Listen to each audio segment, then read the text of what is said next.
Or what do you think we could do to maybe start a trend? I mean, that's a part of the conversation. So what's too, coming up that we don't know about? Yeah. What's the big trend that we can crack the beer world wide open right here? Don't give away secrets. Yeah. Yeah. The day I opened a brewery was the last day I was making beer for me and my buddies. Welcome to Stout Conversations, where every week we sit down with creative thinkers in the craft beer industry and beyond. Your hosts, Ken and April, live and work in a 24-foot RV, traveling the country in search of great stories around a great beer. Making the trip to Loveland, Colorado, just south of Fort Collins, we met up with Josh Grenz, owner and head brewer at Verboten Brewing and Barrel Project.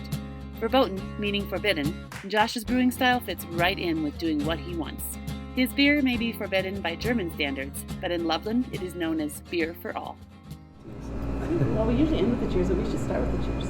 I'll start with the cheers. Cheers. Verboten. That's kind of a negative. How'd you come up with verboten? Yeah, well, it was actually my wife that came up with that, and it was just kind of our brewing style. It was doing a lot of things that were verboten, or would have been verboten in Germany, meaning forbidden. So my brewing style was innovative in that, mixing a lot of flavors, which often involved fruits and spices, and barrel aging too, which aging in spirit barrels was something that was not allowed either in Germany. So it was a lot of that. So it just kind of fit our brewing style and kind of what we wanted to do. Innovation is important in brewing, whether it's in your tap room or the fill or something. You have to stand apart a little bit. So we wanted to do that right away, kind of stand apart from doing that. And so Verboten just fit that perfectly. And like you do a lot of different things, but like you do a lot of barrel aging, which is Can you tell us a little more about that process? Because that doesn't seem like as easy as just throw it in a barrel.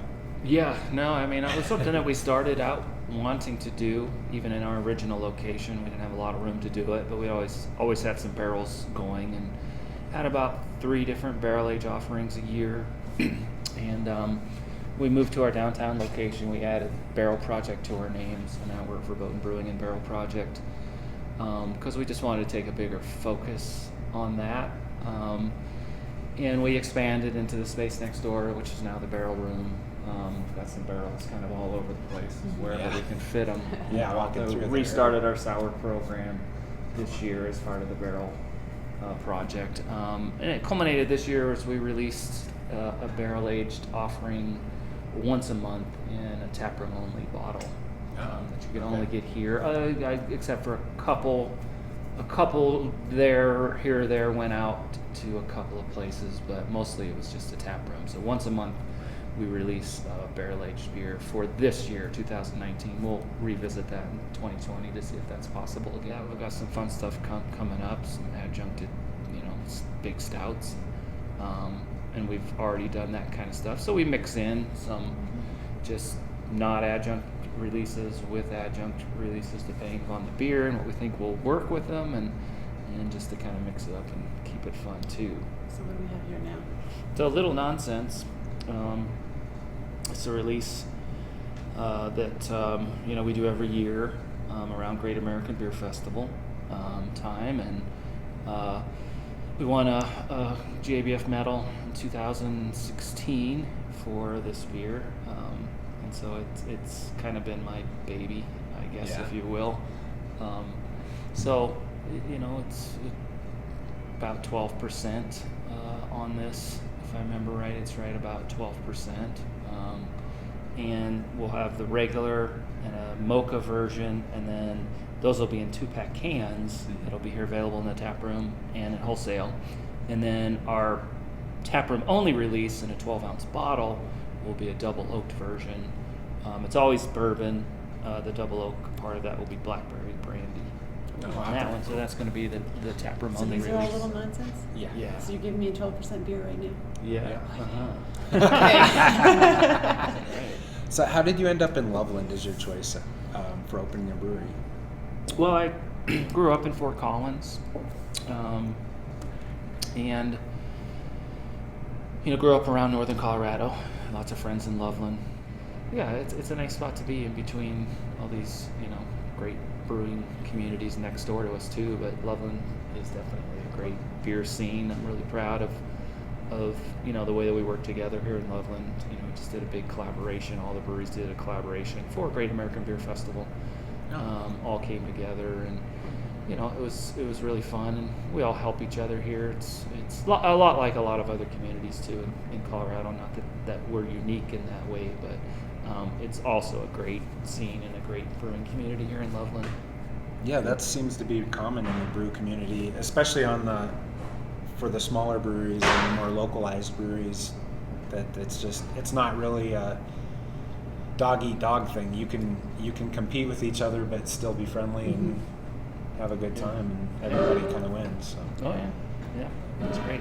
So I've recently come across the knowledge that a lot of you're the head brewer and the owner, correct? Correct. So a lot of owners, head brewers, whatever, kind of started off their brewing as working another job. And so working basically their regular day job and then also owning a brewery. Did you kind of start that way when this started? Are you still working a job, or is this kind of so? Yeah, well, that's the way it was when I started. I only did that for about 3 months. I mean, we took off pretty quick.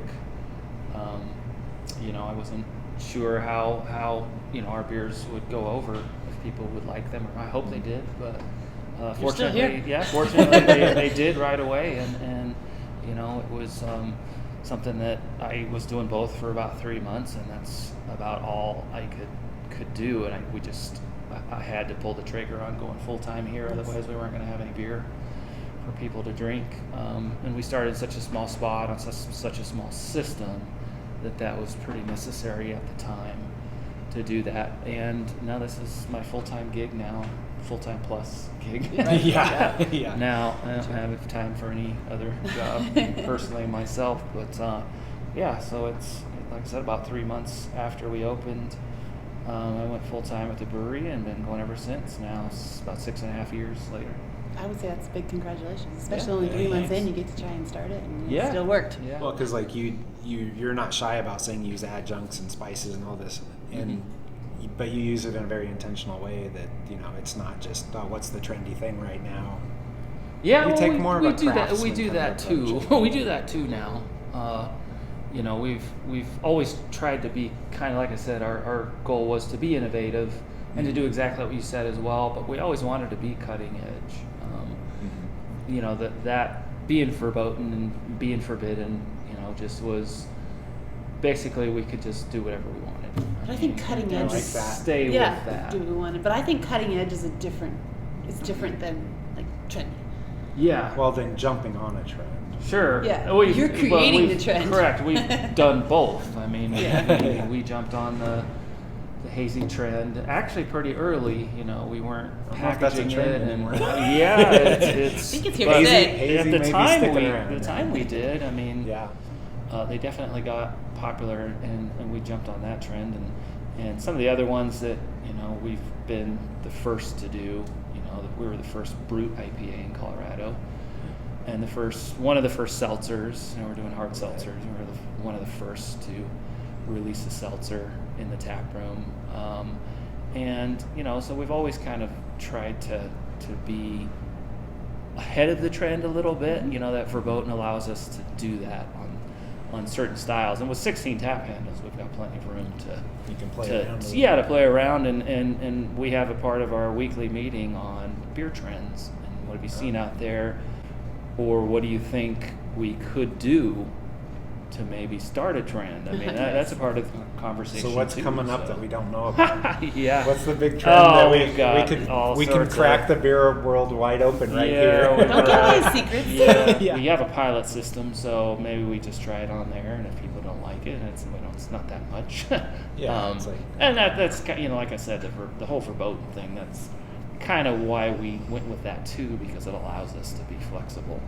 Kind of takes the chains off, and I tell a lot of the brewers that scoff at some of these styles and scoff at some of the styles even we do is like I said, we wanted to do that anyways, but the day I opened a brewery was the last day I was making beer for me and my buddies.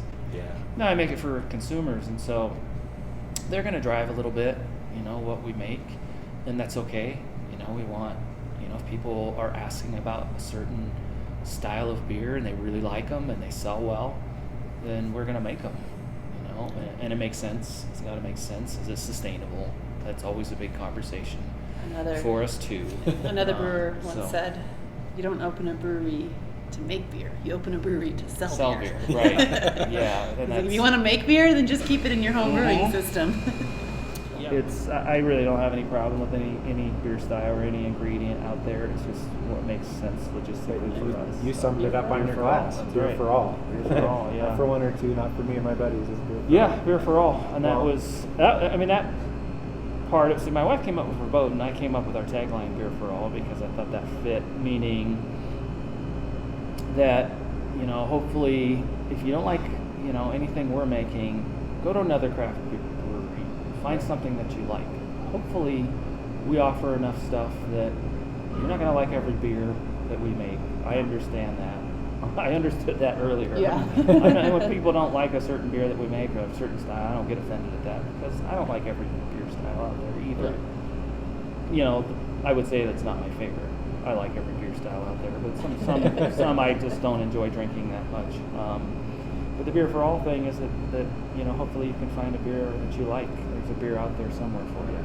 Yeah. And that's been part of the craft beer movement, I think, is trying to expand people's palate and trying to get, you know, people that maybe don't drink beer to try a beer. We have one last question. We do have one last question. You may ask it? Okay. Yeah. So our logo is Living a Stout Life. That's kind of our business and our brand. Basically a double-edged meaning with that stout. I mean, obviously like darker beers and full-bodied beers. It's also along the full-bodied life. So we like to ask everybody, how do you define your stout life? Oh, it's definitely a brewing life. I mean, you know, life of a brewer, it's weird. It's a weird life. You know, my wife and I have this conversation all the time, how different our lives are now that we open a brewery and work for ourselves, and how strange it is at times. And I think we embrace that strangeness about, you know, getting a call at night that something broke, or, you know, the plumbing's clogged or something like that. So I think you know, it's just the ability to be flexible and just kind of roll with the punches and enjoy the moment, you know, while we're doing it. At the end of the day, we make beer. Yeah. And it's a lot of hard work.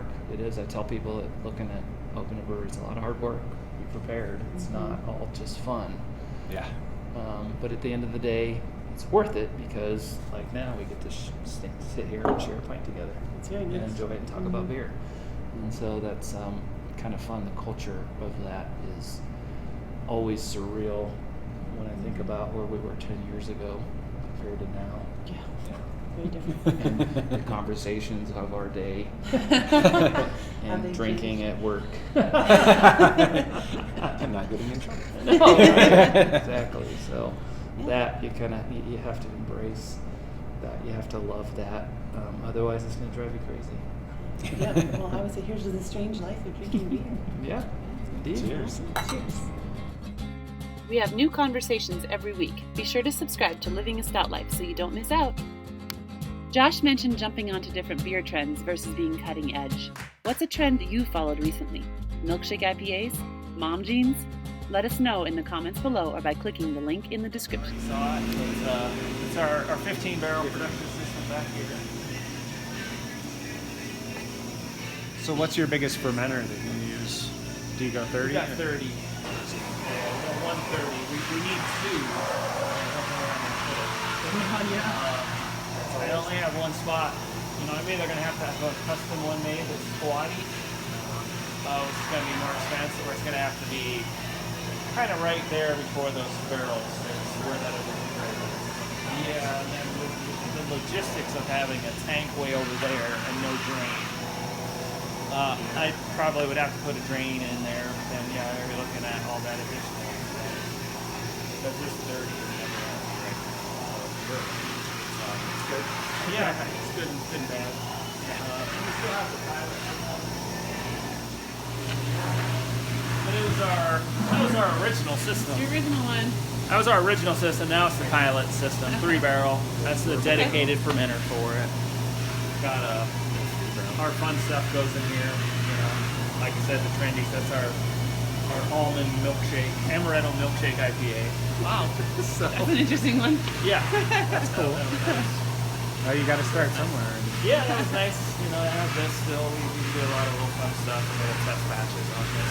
It's kind of what this is.